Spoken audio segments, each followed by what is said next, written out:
Namaste, galactic family. Welcome back to the channel, guys. Come on into this dimension. Be sure to subscribe, hit that notifications bell, and comment and share this video.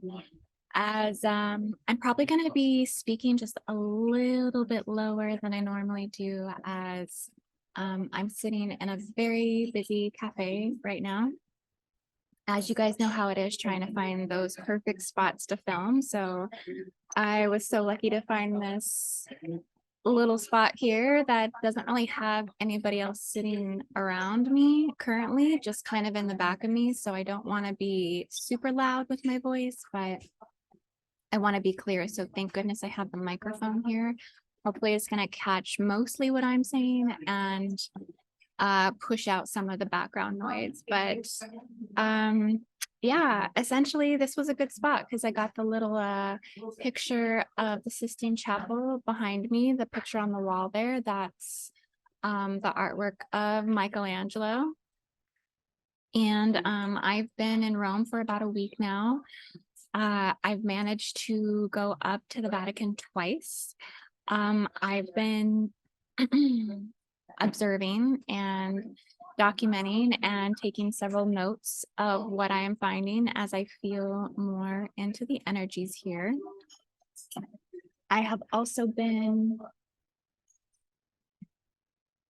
filming all of my Medusa head reattachment assignment video at the Vatican. I've been filming it at the Colosseum. I've been filming it at Palatine Hill. So I have been a very busy girl. You guys may have seen some of the memes that I've been dropping on my Facebook, and also some of the previews that I've been putting on my community tabs as well. We've got some really cool drone shots of the Vatican and also Point St. Angelo. So yeah, all of the little pieces are coming together, you know, filming scenes and shots at a time. So this is going to be kind of more of like almost like a short story. So a lot more preparation is going into it. A lot more characters I'm personally playing, you know, so it's really fun. And I've been working on the script this whole time. I think I spent about 8 hours the other day just hammering out the script more and more, coming up with little riddles, Medusa riddles that I can throw in as well. So it's going to be really activating. I think it's going to be one of the best videos I think that I've ever worked on. So I just want to say thank you also to anyone that has been waiting on me for a reading or a session. If you've booked something with me, your patience and your understanding and your grace has been just so appreciated, as it's really hard for me once I go into creation mode to pull myself out of that energy, as I am working on multiple simultaneous projects here. And so yeah, it's kind of hard once you give yourself into a project fully to think about other things and other tasks. So I just wanted to say thank you guys for all of your understanding and your appreciation. And also the cafe's starting to kind of fill up around me now. So if I have little pauses or I'm looking around, it's just because I'm trying to be gracious of the energy around me.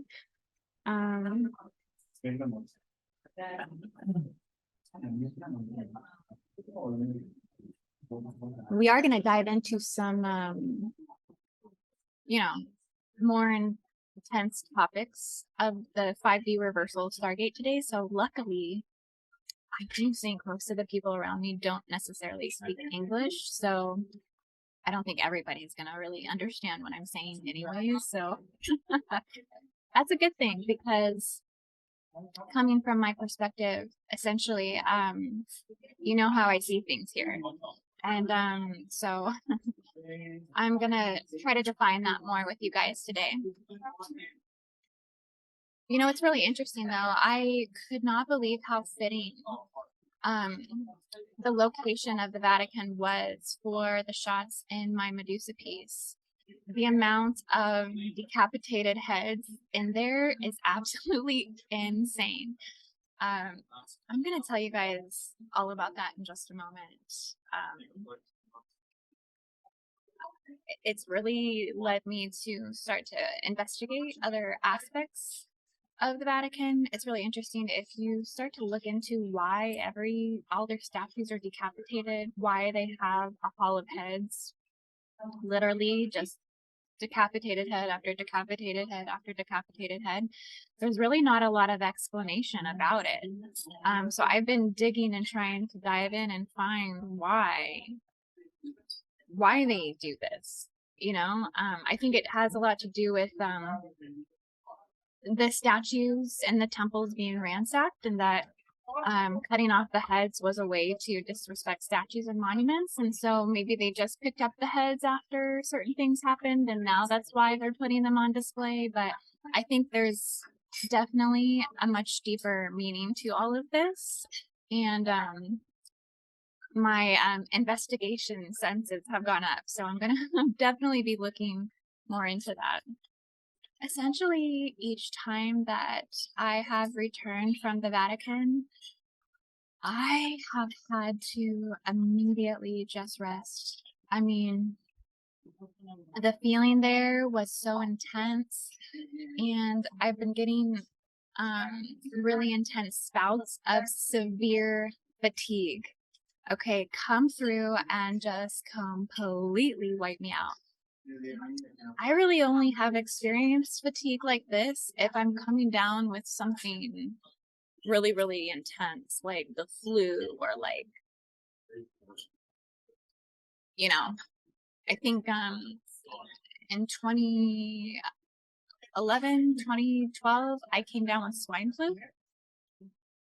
And I would come down with these really severe spouts of fatigue that would just lay me out. Well, I'm having the same spouts of fatigue since I've got here. So much that I can barely even make it to my bed after like shooting or filming. Like, I'm struggling to get to the bed to go to sleep. So yeah, my body's really struggling with the density that it's integrating here at this 5D reversal Stargate. There is definitely some form of a magnetic imprint in the field here that feeds off of your energy field somewhat very aggressively. And I have dealt with jet lag in the past, and the difficulties of adjusting to time zones before. But this is something very wicked and very overwhelming. So it's just something that I'm taking note of, how intense the spouts of fatigue have been. Also, when you're inside the Vatican, some people kind of keep turning around to look at what I'm doing, and that's fine. You know what? I'm getting to the point where I just don't really care anymore. Like, if I gotta film, I gotta film.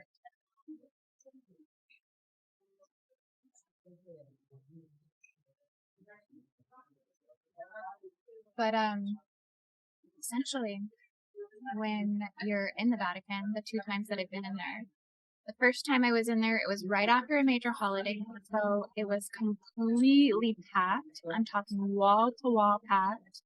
We could barely move through it. People were bumping us, people were jerking us, people were staring at us, people were just pushing us. And then the second time we went, it was just us. We got the early bird ticket.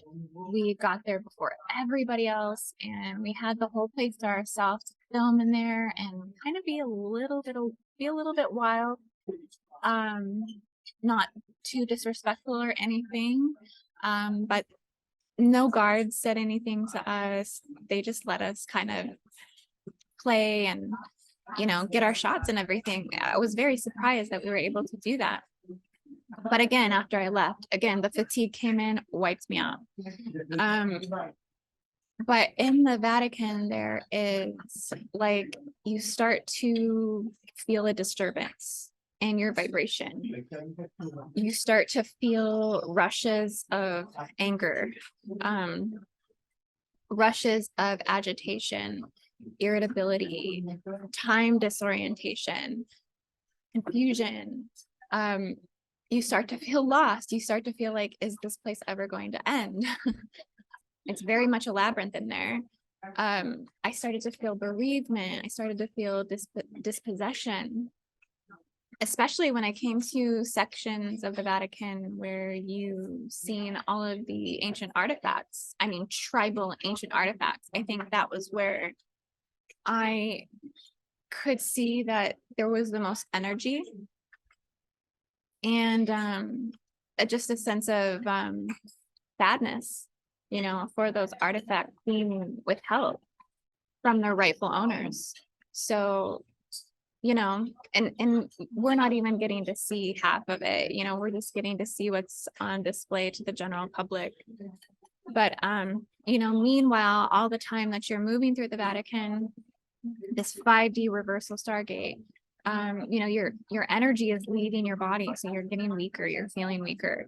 It's not a place where you leave feeling like boosted or upgraded or better. Like, you leave feeling depleted. So as soon as I got back from those visits, barely made it to the bed, fatigue kicked in, and I'm going into my dream space, and I'm immediately being attacked in the astral. One time, the first time, it was a attack from an astral group of a nun cult. I've seen these nuns before, but they were really directly in my dream, very consciously, very lucid, very vivid. I could really see their faces, what they were wearing. I could see that they were nuns from the Vatican, their spiritual astral energy. And I could see that they were connected to the necropolis. They were connected to their nurseries of child sacrifice. And they were essentially searching my body. They were going through my belongings. They were in my Airbnb. And they were trying to force me to get rid of my things. They were trying to get me to throw things away. It was like they were angry with things that I had brought. They were angry with my filming equipment, and so it was just really intense.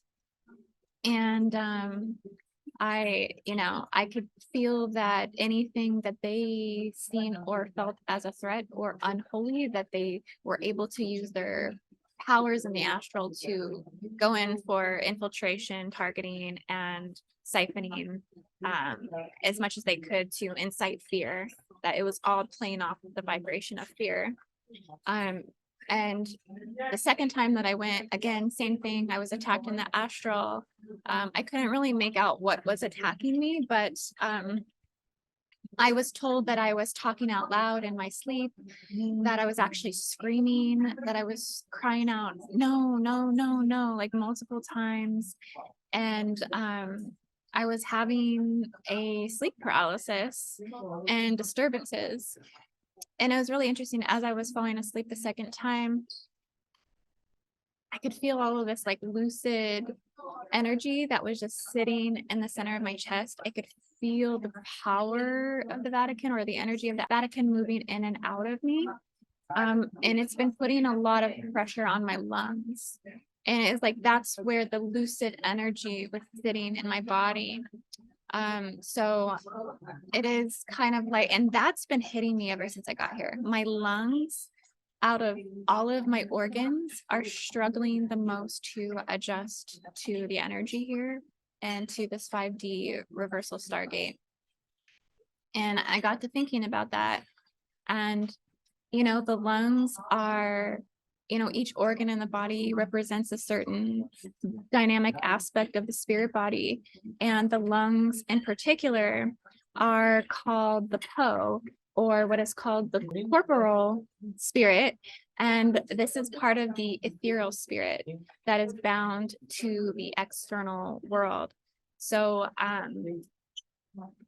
this kind of gives you some idea on what is being infiltrated here at the highest levels in the body and in the spirit when it comes to this reversal gate system. I think the lungs play a role within the body that is protecting the blood, the circulatory system. It's also protecting and advising the heart, the priestess or the priest within. And so it's interesting that my lungs are what is taking the biggest hit. So it's just interesting how this reversal gate works to break down what is protecting the heart. I did take some of y'all's advice on my last update to get some zinc and some vitamin C, because I thought, well, maybe my immune system's just crashing from the travels and all of this, but no, it's not. I haven't caught anything. I haven't been having any major symptoms. It's literally pressure, lucid, astral, ethereal pressure that I think is coming from this gate system. So the cafe is really starting to fill up right now. And I'm just going to keep filming like normal. You know, hey, it is what it is. I'm probably even going to get some food after this as well, because the food looks really good. I have a little macchiato right now. It's a cute little drink, perfect size. But essentially, I've been observing and documenting and taking several notes of what I'm finding as I feel more into the energies here. And I want you guys, just don't worry about me, okay? I am very strong. I've experienced many dimensions in this existence. I have been many years ago prepared with Anubis to enter and access dimensional layers of the underworld at, you know, certain times in my life. I've been given a lot of spiritual shields, a lot of spiritual protection, a lot of spiritual armor. I practice visualizations and techniques that have strengthened my chakras and my auric and astral layers and levels of my field. So I was born to take on missions like this. And that's something that I've also told my grid team as well, that have trust, have faith in this, because we were all born to do this. And that is why the universe and the divine has opened gateways, passageways, doorways, lenses, frames for us to be able to access such a great culmination of the hard work that we've all done to get to this point. And so this is very transformational at the same time. And I have a lot of trust and faith aligned to the highest and the divine, that I'm supposed to be here and doing this work and experiencing these things, even if it is hard on me. I will bounce back. I will overcome. And when something is harder and more resistant, it's usually because there's a greater reward on the other side of it, right? So and I tell you guys as much details as I can, because I want you to experience this journey with me, and I want to be transparent with you guys. You know, everything is not always butterflies and cupcakes. And so yeah, although I did find a very delicious dessert place here not too far. It's kind of on the other side of the Tiber River, but essentially there are these this lovely little bakery, and they serve a ton of variations of these delicious desserts, lots of different flavors of gelato.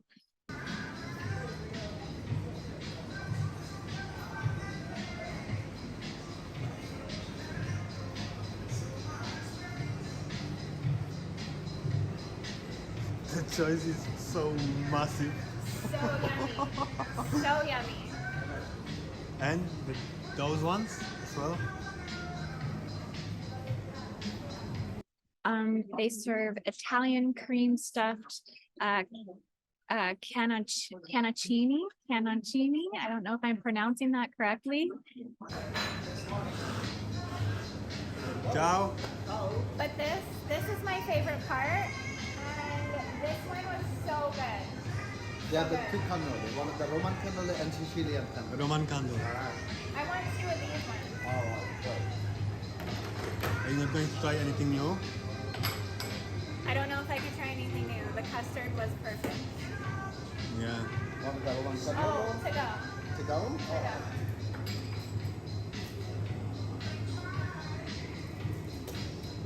Actually, maybe I'll try something else. What else could I want? What else could I get?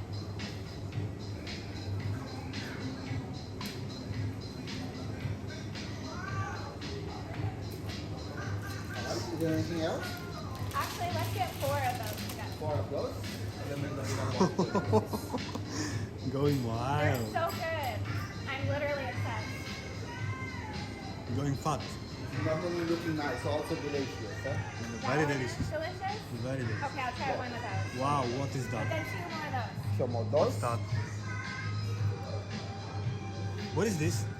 This is the ricotta, you know, the Sicilian cannoli. That's it. Yes. So this is cheese? This is cheese. Cheese Wow. ricotta. And this is vanilla. Okay. But oh my goodness, you guys, so good. I've already bought like 5 of these things and I've scarfed down 2 of them for breakfast this morning.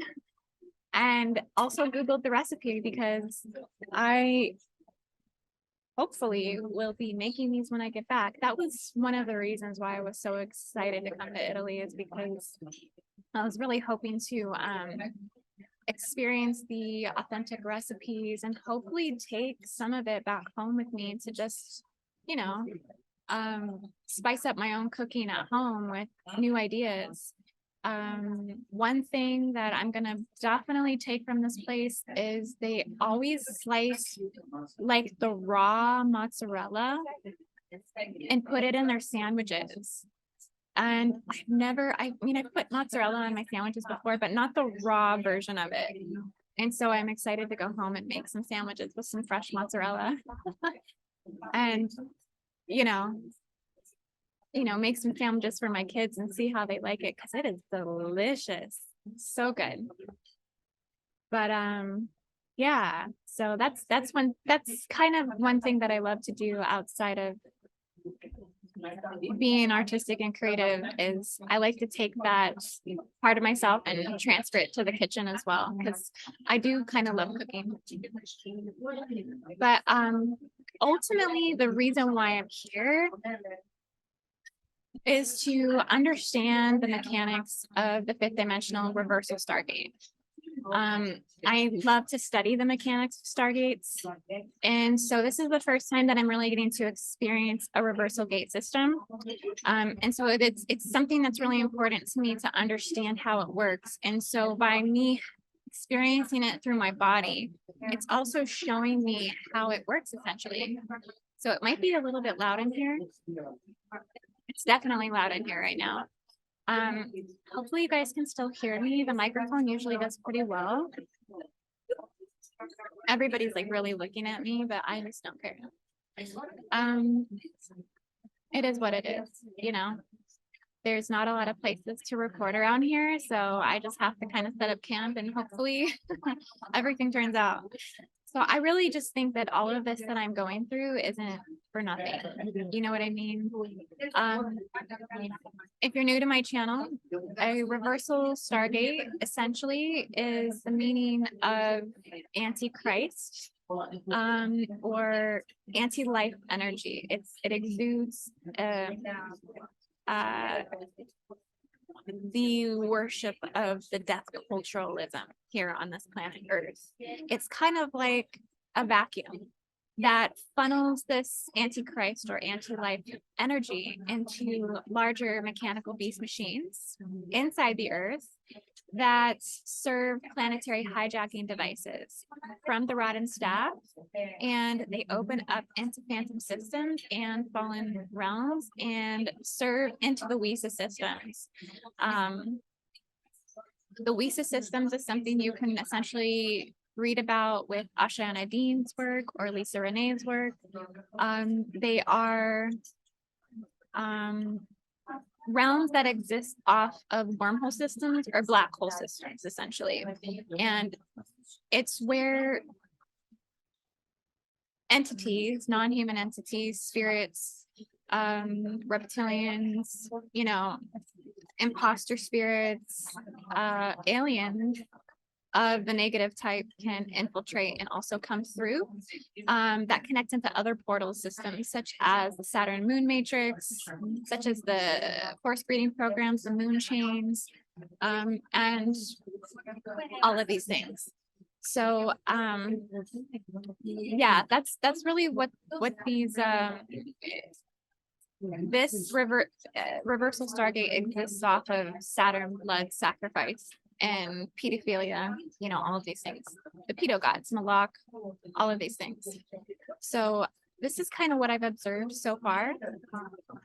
I do feel that the core reversal gate is at the Vatican itself, that this gate system, this is where the core energy of it is, and it extends in a parameter around the area.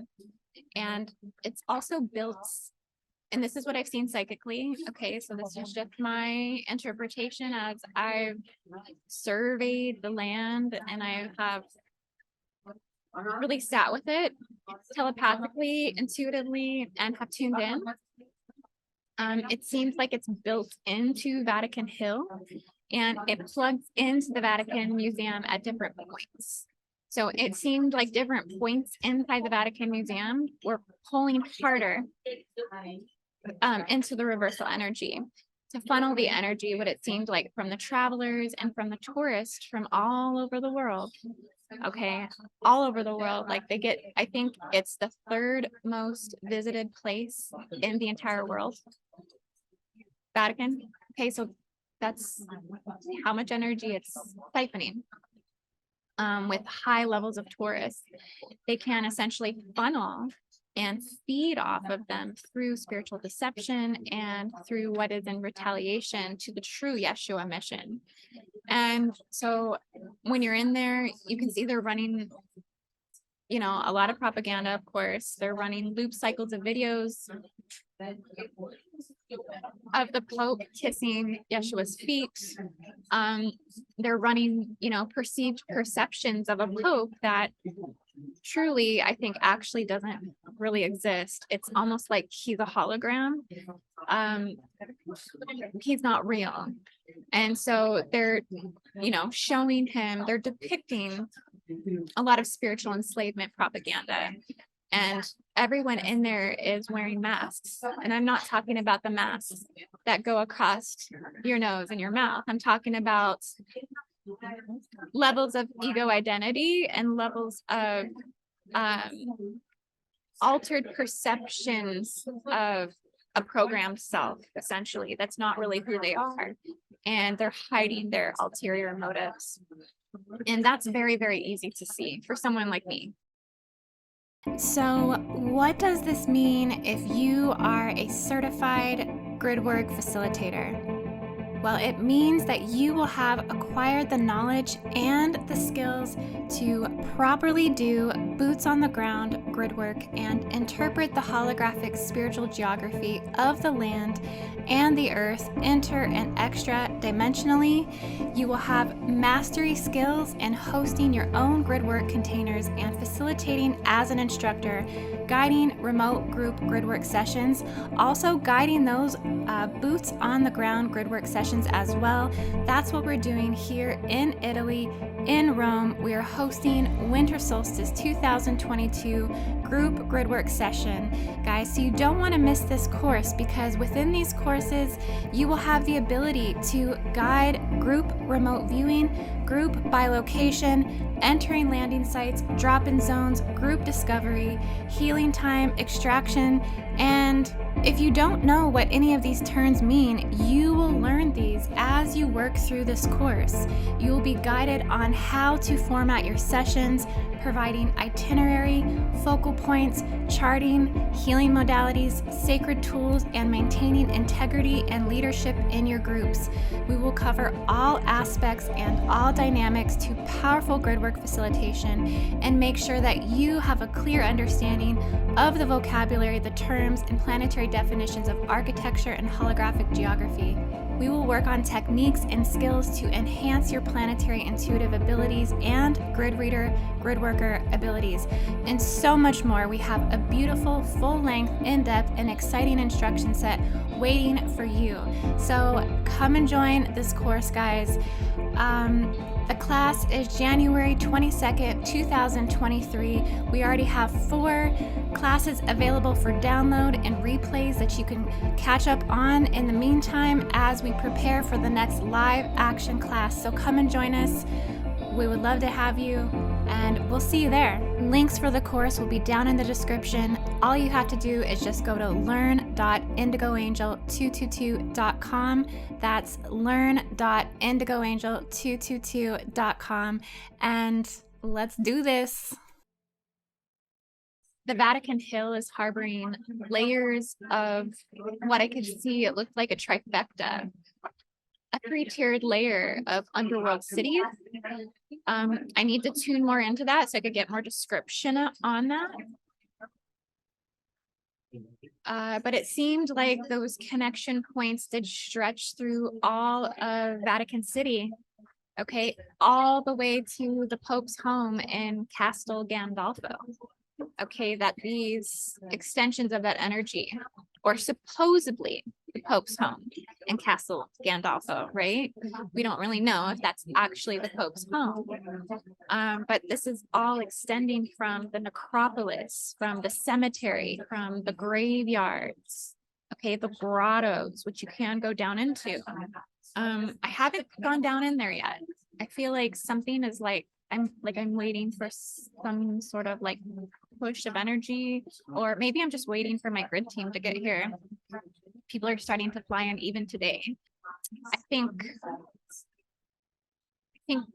as I progress in this work, again, having the team come in is providing more shielding, more protection for truly what we need to do here, which is extract. I think that all of this is running off of ancient pagan energies. And this is really what is powering sources from the necropolis. Because all of this stuff is built on top of ancient pagan temples, even the Vatican. It's built on top of Etruscan pagan temples. I think the guardian, the true guardian of this necropolis was the Etruscan goddess Vatica, Vatika, sometimes spelled Vatica. She was the goddess of the underworld. And it was actually her duty to watch over those who have passed away.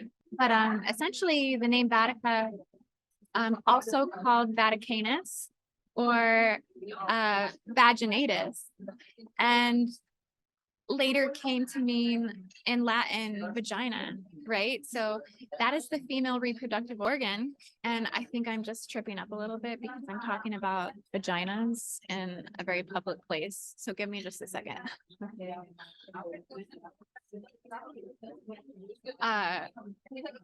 It is what it is. But essentially, yeah, the Latin word Vatica means vagina. And so I think that's really what they're taking the energy from, the female reproductive organ. The goddess Vatica, I'm going to actually pull a picture of her up here, you guys. As you can see in this picture, she has the symbol of a red diamond on her forehead, and that symbolizes the vagina, the power of the vagina, right at the third eye. Isn't that interesting? Symbolizing fertility. So I feel that this goddess Vatica is the original goddess of this land. And there's a lot of banging noise as I say that, right? Because it's the interference, it's the resistance that starts coming in, because as I speak this, I'm actually invoking the energy. So that's where a lot of the disruption comes in. But I do feel that this goddess Vatica is the original goddess of this land, and Vatican Hill is a point in the Archangel Michael ley line, right? But it's also the root chakra of the female reproductive dragon organ, and the root chakra of the Divine Mother's power. And that Vatica is the true pagan energy behind the Black Madonna energy. And even the Vatican attaining Medusa's head the way that they have, right? Decapitation, capulation, severing her head is a symbol of attaining and withholding the power used for Catholicism. So this is a great siphoning and hijacking of this in so many misogynistic ways that is really subconscious and unconscious to, 99% of the collective. All of this are contact deception tactic strategies. That's ultimately what this is. Somehow, the chopping of Medusa's head is an offering to Vatica, though. Okay, it's a lot of reverse psychology, and I think that this is about an offering to reverse, oppress, and suppress as we get more banging, right? It's like an intensity that's building up around me as I speak about this. It's a process, and somehow in the way that they attain or maintain the underworld collecting souls, okay? Because this is a part of the power, the battery power of the Vatican. Now, there is also another goddess energy I think that they feed off of here too. Someone brought this up in the comments on one of my last videos, so thank you so much for that. But this is the goddess Lamia. Lamia in ancient Greek mythology was a child-eating monster. And I'll put a picture of her up here as well, so you can take a look at this goddess. I never heard of her before. But as I was getting into it, I was seeing how she also ties into Medusa's encryption. She was regarded as a type of night haunting spirit demon. In some of the earliest stories of Lamia, she was a beautiful queen of ancient Libya, okay? Just like Medusa, all right? All of these rich North African priestesses, okay? All technically considerably Vestal virgins, right? These high prized virgins that carried a lot of power. And Lamia had an affair with Zeus. Medusa had an affair with Poseidon. And upon learning about this affair, Hera, Zeus's wife, robbed Lamia of her children. Okay, this is very reptilian, very reptilian. Okay, this is, again, these god energies tying into the forced breeding programs here. Her offspring with Zeus, they basically kidnapped her children or killed them. And so she, because of her affair, so she lost her children. This drove Lamia insane. Okay, and in vengeance and despair, Lamia would snatch up children, supposedly, okay? And she would find them and she would devour them. This is the story. And because of her cruel acts, her physical appearance changed to become an ugly, monstrous look. And because of that, Zeus then gave Lamia the power of prophecy and the ability to take out and reinsert her eyes so she could pull them out, put them back in her head.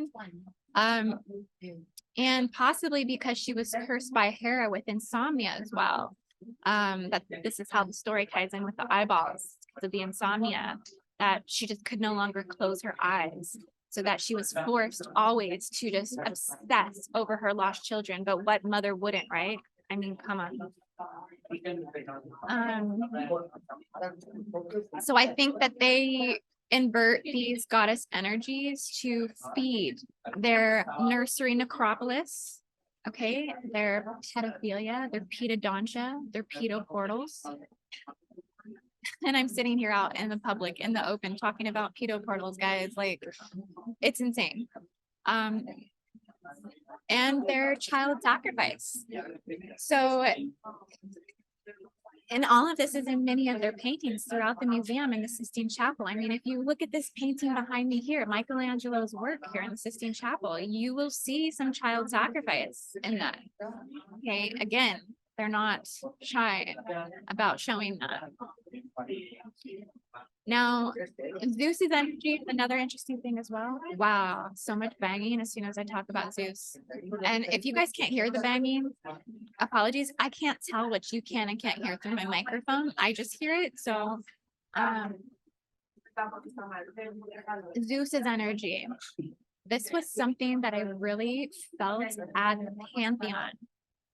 Okay, I'm gonna insert some clips here for you guys. But when I was there, the first thing that I said when we went into that Pantheon was, this place feels like there's a big angry shitstorm above me, like an angry cloud that was above my head. Hey guys, so it just started to rain, which it's been raining here most of the time that we've been in Rome. So sometimes we remember the umbrella and sometimes we don't. Unfortunately, we forgot it today, so we're gonna get rained on. But essentially, we're standing out in front of the Pantheon, which actually used to be a pagan temple that was essentially desecrated, and the Catholic Church built their temple here on top of that. So this particular church, at least when I was in it the other day, essentially, I was walking through and I felt that it had been struck by lightning.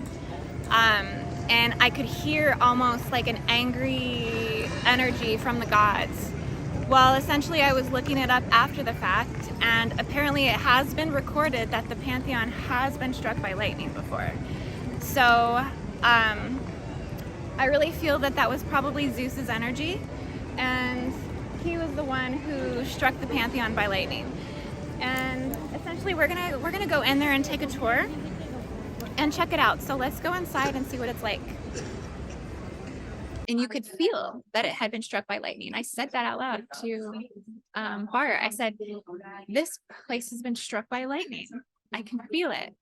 And sure enough, after we left, we went home and I looked up if the Pantheon has been struck by lightning. And yeah, it's been documented that it's been struck by lightning. And I said, wow. Like, wow, I actually did not like the feeling in the Pantheon. The Pantheon was, it was a very dark energy in there. Very dark energy. The ceiling of the Pantheon was very Saturnian. You could see through the architecture and the geometric structure that it was running black tesseract cubes in the dome. One thing that we noticed was the dome piece. Essentially, it looks like one slab of cement, so we're kind of wondering how in the heck they even got that up there in the first place. But you'll notice that the square architecture inside really is almost like the black tesseract cube. It has like a very Saturnian vibe inside of here.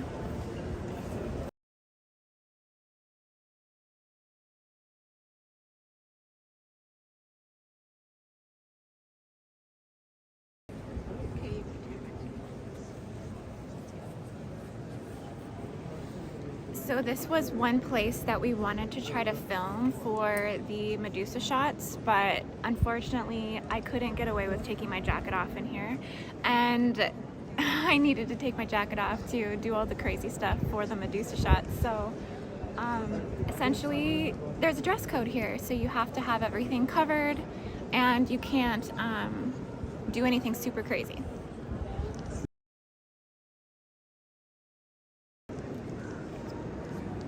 Yeah, essentially this is one of the only places that you can get into that you don't have an entry fee. So it's free to come in here, but you do have to keep moving and flowing around this giant circle and basically follow the structure of the architecture of the church. Yeah, I really didn't like the vibe in there. And then right outside of the Pantheon was an obelisk. And it's one of the main obelisks that came from Heliopolis in Egypt. And I think a lot of those might be cursed as well. Not only are they running the obelisk network energy, but I think some of them hold cursed energy within them themselves, just the obelisk itself.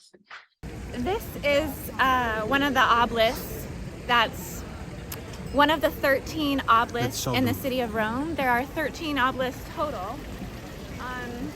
8 out of the 13 obelisks essentially came from Egypt. So this is one that actually came from Egypt.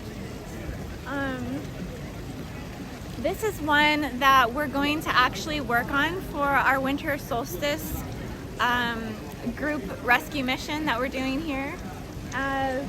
This one I think was brought over from Ramses II. And I can't remember the name of it. I'm so sorry, it's slipping my mind, but essentially, you know, these feed a darker obelisk network that runs the world, that accounts for actually sexualizing the grid. So it sexualizes the earth energy, and it actually takes from the feminine energy and the over-sexualization of the divine feminine. So a lot of these obelisks are running reversal portals just around them. So hopefully we're gonna reverse the spins and collapse down the portals here. I also think that these obelisks stand for the pedo energy that's running here in Rome, so it'll be really good for us to work on this obelisk.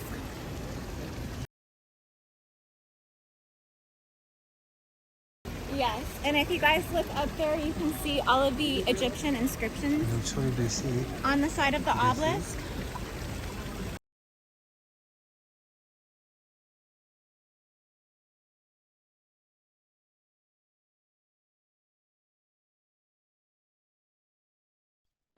So that's one thing we're really going to focus on in the group Gridwork as well. Once we get here and map out our itinerary, we're going to focus on reversing the spin sets in those obelisk fields.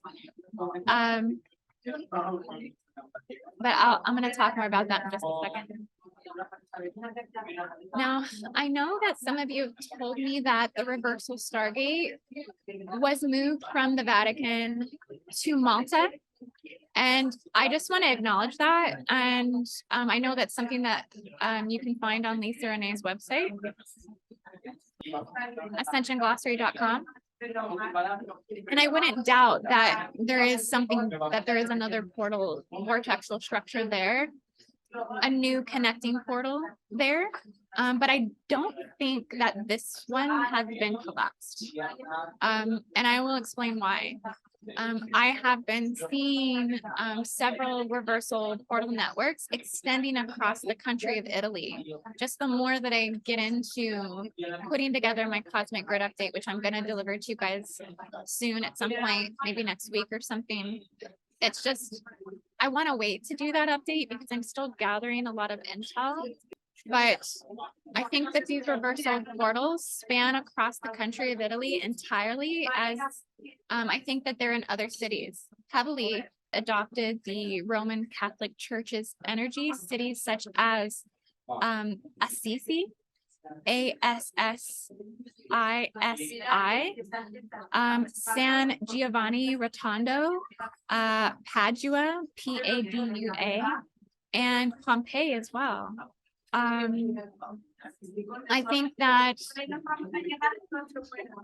the entirety of Italy itself is kind of like bleeding ley lines, okay? Bleeding vortexes, bleeding stargates that are opening up other reversal portals in other cities, other locations. I also think that there are dynamic structure systems of smaller reversal gates at other points throughout just the city of Rome. As I think that they're all still running strong patriarchal, okay, strong reptilian, and I'm talking dark, deceptive reptilian, sexualized planetary phallic energy. The obelisk network, that's what it is. Okay, it's sexualized planetary phallic energy that's seeding the ovum. You can really see this Some examples, I think, just simply have been the way that the men carry themselves here, I've noticed. I think that certain industries are covers for other organizations. One thing that I noticed was Uber here in Italy doesn't work the same way it does in the States. It's very strange, you guys. Very strange. I think I've taken 3, 4, probably like 5 Ubers now. Each Uber is a black Mercedes Benz, and the guy shows up in a very sleek black outfit. Some of them are wearing sunglasses, and they literally act like the men in black. They literally act like, no, they don't act like Uber drivers. Okay. They act like they're working for some other secret intel agency. Like there's some sort of Decepticon going on that they're using the Uber as a cover for something else. I've noticed that at a lot of points throughout the city, there are buildings where a lot of men are kind of standing and hovering around doorways, gateways, particular buildings, acting very suspicious, acting very like they're up to something. You can tell that there is an aggressive nature. You can tell that if you approach the building, the doorway or the gateway, that you would be looking for a confrontation. And a lot of what appear to be locals all are kind of carrying this very similar energy. We have some people who are kind of interested in what I'm doing right now. But essentially, yeah, it's you can definitely really pick up on the reptilian vibe around here. It's other industries I think are doubling for some sort of intelligence agency, that they have different networks of these things that are operating throughout the city. And I think this is driven by the power that is coming from that 13 obelisk network, this really dominant male energy that's here. The women here seem to be somewhat aloof, kind of in their own world, either catered to very much similarly like to it's like an extenuation of the policies of the Vestal Virgin, right? Either a woman is appreciated for being a virgin, or she's taken care of by a man. You see women mostly accompanied by a man. I think women who are standing alone, that they're more of a threat to this dominant patriarchy energy here. There are 13 main obelisks here in Rome. Okay, I think the number 13 is very significant in that phallic energy. 8 out of the 13 were taken from ancient Egypt, from Ramses II, from Heliopolis, which is where I stayed when I was in Egypt. Strong Achelan energy, right? So they're like supported by this celestial force of the sorry, my hair, of this Achelan network. Also the obelisk network, a lot of these were also taken from the 18th dynasty, from the pharaoh Thutmose III. So there it's like the pharaonic energy is running through the reptilian blood, and this is what makes it so strong. I think 2 of the obelisks were taken from goddess Isis temples as well. So it's a way that they can tie in the Isis energy and also siphon off of that. On all of the obelisks, you can see the Egyptian hieroglyphs all down the sides of them. And you can also feel the presence of ancient Egypt very strongly here in Rome because of this, which I don't think that people are paying attention to. It's like they're just walking by it like it doesn't matter. Again, modern times, so I think people don't have perception of ancient history as much. But these obelisks, you know, these are essentially put here like stakes in the earth. Okay, they are directing or being directed. That's what they're doing in the astral. They're directing certain grid energies or frequencies that are not of this dimension. And so I'm seeing that there are frequencies that are being used in the antiparticle, the antimatter, and the interdimensional planes that's not in 3D. So if I stand there and I'm looking at one of the obelisks, you can't see any of this invisible light spectrum.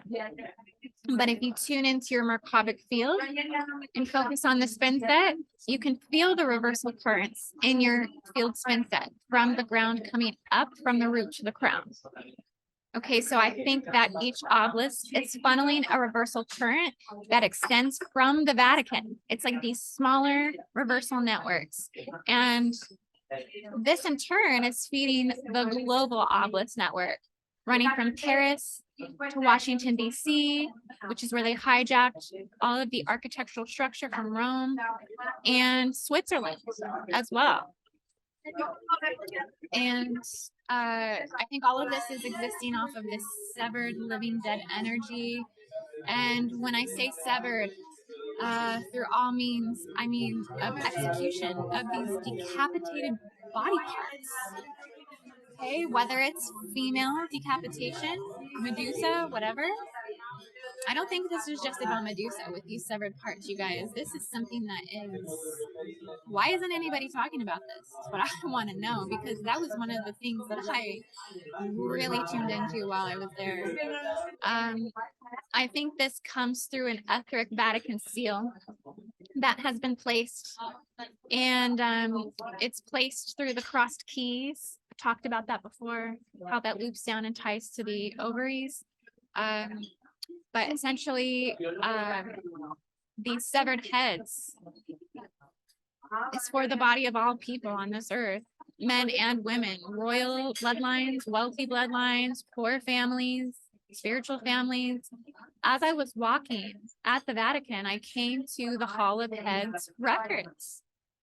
And it was a giant hallway with hundreds, okay, if not thousands of decapitated heads. You guys glorified as if this is normal.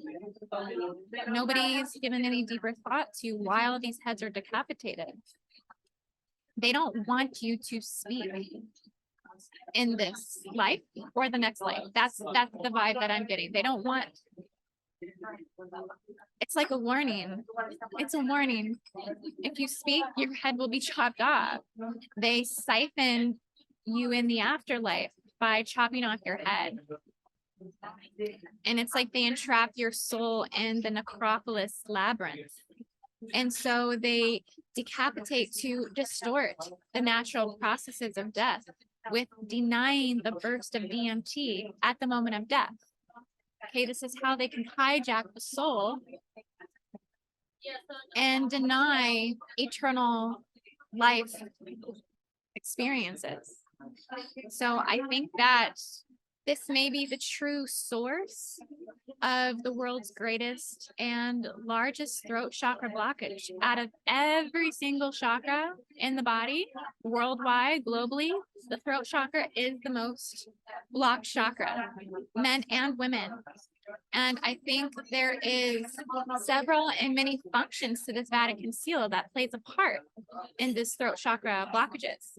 I've spoken about this actually in several of my other updates that I've done on the Vatican. I'll leave links down in the description. I highly suggest you go watch some of the other Vatican updates that I've done about the Vatican seal. I talk about the Vatican seal in my Draco seal removal. It's a seal that we do remove in that session. So if you haven't got a Draco seal removal, it may be something you want to consider. I think it's the next step to the J seal removal, to remove the Vatican seal from the body. And I think this alleviates a lot of the throat chakra blockages, but and also the causal chakra blockages and reproductive blockages as well. But this is considered the seal of confession that hosts the global egregore food source and loose station of fear from the wrath of God. And it begins at the causal. It ties down to the ovaries, the reproductive system. And I think that this energetic seal damages, limits, and blocks our reproductive system and clogs it with all of these generational wounds of crucifixion. And I know there's specific crucifixion wounding, but they are all connected. And this is really about the patriarchy's control and the loss of sovereignty over our bodies. Decapitation is a loss of sovereignty of our body at the time of death. And it's how they siphon our creational gnosis. So I'm seeing now that this may be also at the core of gag orders in the field and people's energy field, decapitation, capital punishment, execution. This is something that was heavily done here 15th, 16th, 17th, 18th century in Rome. Okay, so this is like a generational core world wounding. And this seal prohibits sovereigns from speaking their truths directly to God, right? By the priest. The priest is a gatekeeper for this and keeps the shadow and the phantom systems in loop cycles through frequencies of non-reconciliation and separation.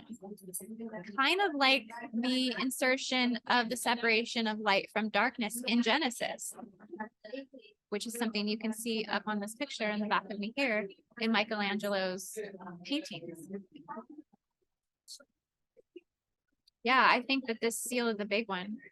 It's a global worldwide collective seal that's implanted in our energy fields down the rod and staff of our bodies, similarly to like the Caduceus implant that's connected to this as well. Many of us incarnate from birth carrying these patriarchy wounds.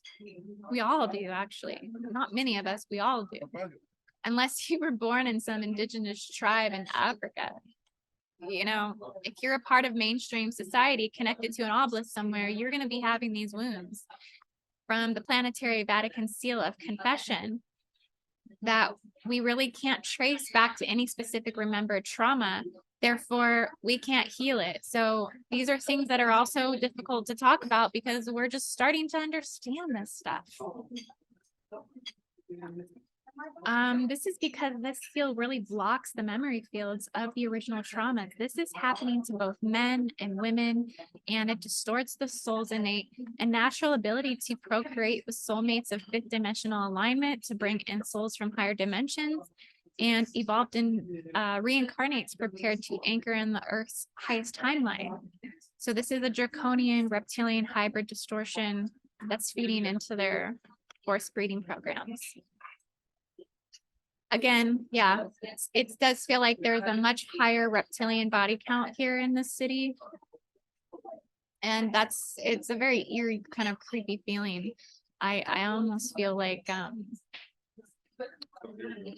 to be careful about everything that you're doing here. Be not so obvious about what you're doing here because it could be noticed very easily, right? And I really think I'm kind of in a safe spot right now. The people around me seem to be more touristy type of vibe. But I think all of this really stems from Rome's beginnings. I think it has a lot to do with, you know, what's inverted, what's reptilian, has a lot to do with the twin brothers that founded Rome. Okay, that carry the codes of fratricide. Okay, the Roman founders were based upon fratricide. And like I said before, guys, Rome was literally founded on Cain and Abel energy, brother killing brother, backstabbing, betrayal, hatred, envy, jealousy. It's really a twisted and bizarre beginning for Rome, you guys. The twin brothers, Romulus and Remus. If you guys haven't heard the story, you might want to look it up. They were sons of a priestess. Her name was Rhea Silvia. She was a Vestal Virgin. Okay, she was raped. Again, another rape story. Everything with Rome has to do with rape. They want to rape the shit out of these virgins. Okay, they want to curse the virgins if they have sex. Okay, but the gods want to rape them. She was raped by the god of Mars. And Mars, okay, reptilian, war planet, along with Marduk. And you can tell I get kind of pissed off when I talk about this stuff because it almost, again, that anger. agitation. It's just because it's like every story. It's every story. It's a rape story. And it's frustrating because, you know, women have been so, in history, have been so placed beneath man, devalued, used, abused. Okay. And essentially, Mars, right? Mars is a planet kind of like Maldek and Marduk, same creation story, right? Like bringing forth, they were planets that housed reptilians. And so a lot of the Earth's templating, her core, inner Earth core structural mental bodies are of Maldek, Marduk. And this isn't the original or the organic core templating of the Earth. This is inserted, kind of locked into that original honeycomb shape and inserted black cubes in between, kind of like a virus that has attached to the organic core structures. But anyways, the god of Mars impregnated Sylvia, and then in the earthly body was fathered by King Numitor. Okay, so Romulus and Remus descended from a long line, a long history of betrayal, rape, fratricide, reptilian. And I feel the true forefathers, these are the true forefathers of the Black nobility lines from the 15th century AD. Their father, King Numitor, he was overthrown by his brother. And the twin boys were basically tossed into the Tiber River. It's kind of like the Lion King. It's kind of like the circle of life. Like you have the one lion that wants to kill his brother and take the throne. This is basically what happened in Rome. And the brothers were thrown into the Tiber River to drown. And the story goes that they were rescued by a she-wolf, an actual wolf with big impregnated breasts with lots of milk. And she milked these boys with her breast and cared for them. And these boys actually fed from the breast, which is so bizarre. Bizarre story, right? I say it's a mythology, it's a legend, you know, but the she-wolf, you know, took care of these boys until a herdsman rescued them. And this is and all of this was the true origin of Rome. This was founded in the 7 hills of the Palatines. So it was originally occupied by small settlements in these hills. Okay, so it wasn't the Vatican or Vatican Hill that originally founded Rome. The capital was moved here. But essentially the reptilian brothers, yeah, that's the story of them. And this is the energy that founded Rome. So that's why I think the reptilian energy is so strong here, along from galactic invasions, Orion group invasions. I mean, it's all connected, it's all one. It's all coming from a galactic level, descending celestially into the earth bodies. But I'm just going to throw up a picture here really quick before I wrap up this update with you guys, because I know I've been talking for a while. But essentially, if you look at the Vatican Pope Papal coat of arms right here, the crossed keys with the 2 loopholes, these bottoms here, these signify the ovaries. And the red ropes connecting here are the 2 fallopian tubes. And the keys at the top of the cross are tied to the red rope at the intersection point through the keys of confession. Now, this is the imprint of the Vatican seal. I think this is what is also at the core blockage, like I said, of the global throat chakra blockage that comes through many generations of decapitation. And so it's just interesting how this is all coming up. And yeah, a lot for me to think about, a lot for me to process and make sense of it all. And you guys always do such an amazing job of dropping everything down in the comments to give me more things to look into. So I just want to thank you all so much for that. And yeah, guys, so also want to mention too that we still have the Gridwork Facilitator course going on. The next class is going to be January 22nd, 2023. And next class, we're really going to be diving into probably more of the methodology more of the techniques of group by location and group remote viewing, group participation, how to conduct the flow of the journey of your remote group grid sessions. So much, so much. We're also going to be re-going over probably the boots on the ground grid work that we're doing here in Rome. There are 4 video sets right now that you can go back and watch and download. It's the introduction to grid work. It's the vocabulary. It's going over how to chart your grids for navigation. So much we've covered already that's available that you guys can tune into. So you can find that at learn.indigoangel222.com.